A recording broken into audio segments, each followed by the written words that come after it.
जय हिंद दोस्तों। कैसे हैं आप लोग। तो आज हम बात करने वाले हैं क्रीपशो सीजन 2 एपिसोड 5 के बारे में, जिसकी कहानी का नाम है night of the living late show. दोस्तों ये कहानी है विल नाम के एक साइंटिस्ट की, जो कि एक बिजनेसमैन भी था और वो कई सालों से एक एक्सपेरिमेंट कर रहा था, जहाँ पे उसने एक मशीन इन्वेंट करी थी जिससे मूवी के अंदर जाया जा सकता था और अपने फेवरेट कैरेक्टर से मिला जा सकता था।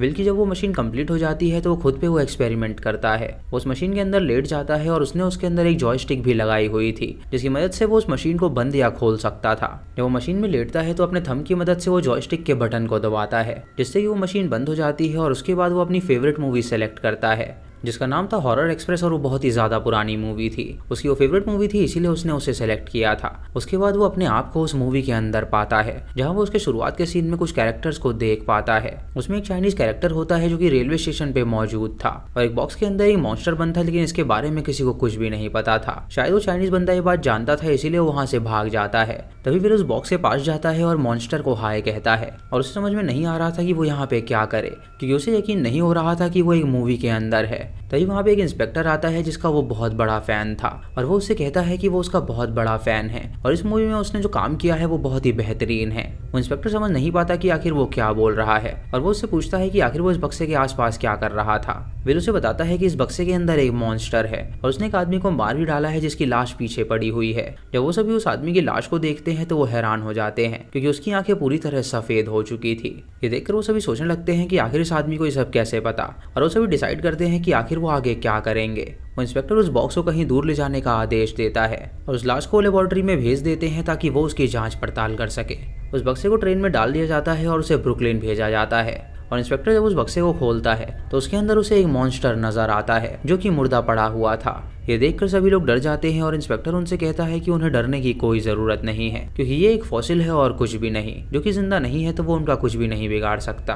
विल बहुत ही ज्यादा खुश हो जाता है और वो जॉयस्टिक का बटन दबाता है, जैसे वो मूवी से बाहर आ जाता है और अपनी मशीन से भी बाहर निकल जाता है। अपनी इस इन्वेंशन से वो बहुत ज्यादा खुश हो जाता है, क्योंकि दुनिया में किसी ने वैसा इन्वेंशन किया ही नहीं था। ये उसके लिए एक बिजनेस अपॉर्चुनिटी थी और वो जानता था कि लोग इसे जरूर खरीदेंगे, इसीलिए वो तुरंत अपनी वाइफ रेने के पास जाता है और उसे बताता है कि उसका इन्वेंशन बहुत ही सक्सेसफुल हुआ है, वो भी अपनी फेवरेट मूवी के अंदर होकर आया है और उसके कैरेक्टर उसे देख, टच और उससे बात कर पा रहे थे। ये इन्वेंशन उसकी सपने की तरह है और आज वो पूरा हो गया और वो ऐसी कई सारी मशीन्स बनाएगा जहाँ पे लोग अपने फेवरेट कैरेक्टर्स से मिल सकेंगे। रेने उसे कॉन्ग्रेचुलेट करती है और उससे पूछती है कि आखिर ये मशीन काम कैसे करती है, तो वो उसे बताता है कि उसने इसका नाम वर्चुअल रियलिटी थिएटर सिस्टम रखा है।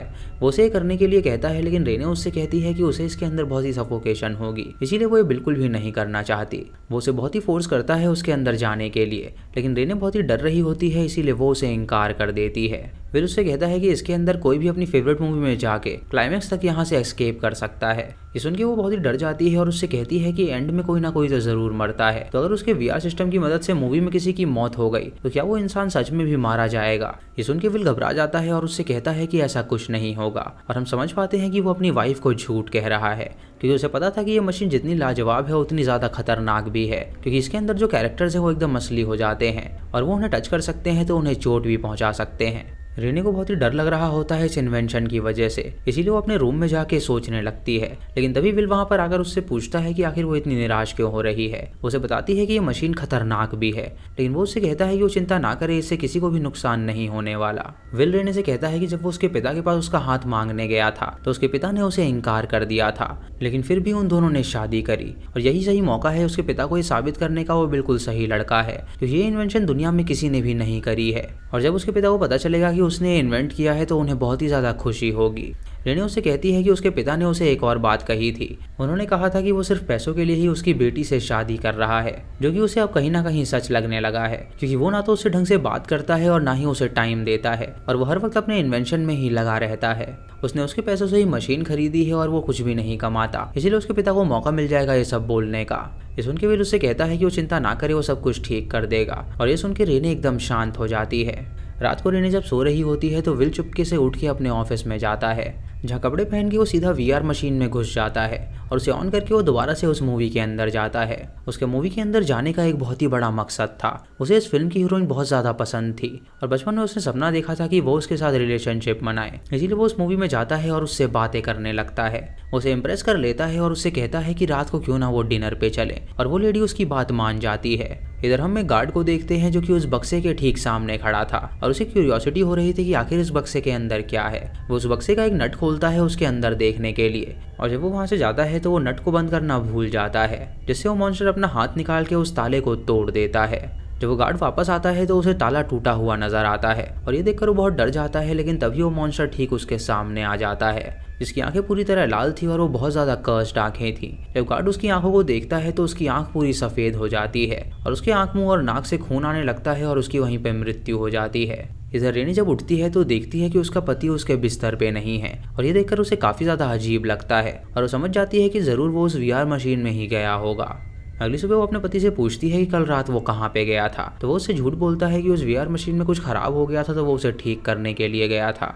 रेनी उससे कहती है कि क्यों ना वो उसके इन्वेंशन को सेलिब्रेट करें, तो विल उससे कहता है कि वो बिल्कुल सही कह रही है, उन्हें सेलिब्रेट तो करना ही चाहिए। रेनी उससे कहती है कि क्यों ना वो अपने दोस्तों को यहाँ पे बुलाए ताकि वो सभी मिलकर सेलिब्रेट कर सकें, और ये सुन के वो हाँ कह देता है, लेकिन वो जरा भी इंटरेस्टेड नजर नहीं आ रहा था। फिर वो जाके सो जाता है और जब उसकी नींद खुलती है तो उसकी वाइफ ने उसके लिए एक नोट छोड़ा हुआ था। जब वो उस नोट को पढ़ता है तो उसे पता चलता है कि रेने टाउन में गई हुई है और वो रात को 8 बजे वापस आएगी, इसलिए वो सूट पहन कर तैयार हो जाता है उस मूवी में वापस जाने के लिए। जब वो उस मशीन के अंदर जाता है तो दोबारा से वो उस मूवी में पहुंच जाता है, जहां पे हम इंस्पेक्टर को देखते हैं जिन्हें पता चला था कि उनका एक गार्ड मारा गया है। वो सभी वहां पर इन्वेस्टिगेट करने लगते हैं कि आखिर उसकी बॉडी कहां पर चली गई, और जब वो उस बक्से को खोलते हैं जिसके अंदर मॉन्स्टर था तो वो देखते हैं कि उसके अंदर मॉन्स्टर मौजूद ही नहीं है, बल्कि उनका गार्ड ही उसके अंदर मौजूद है, जिसका ये मतलब था कि वो मॉन्स्टर आज़ाद हो गया है और वो उन्हें चोट पहुंचा सकता है। इधर विल ट्रेन के एक कोच में डाइनिंग टेबल सेट करवाता है, जहाँ पे वो हीरोइन को बुलवाता है और वहाँ पे उसके साथ बातें करने लगता है।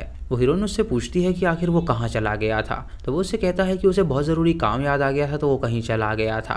तभी वो उसके पास आके बैठता है और उसे किस करने लगता है, लेकिन तभी उन दोनों को कार के हॉर्न की आवाज़ आती है, जिससे विल समझ जाता है कि उसकी बीवी घर वापस आ गई है। इसीलिए वो तुरंत मशीन को ऑफ करके वहाँ से बाहर निकल जाता है और सोफे पे जाके लेट जाता है और बीमारी का बहाना बनाता है।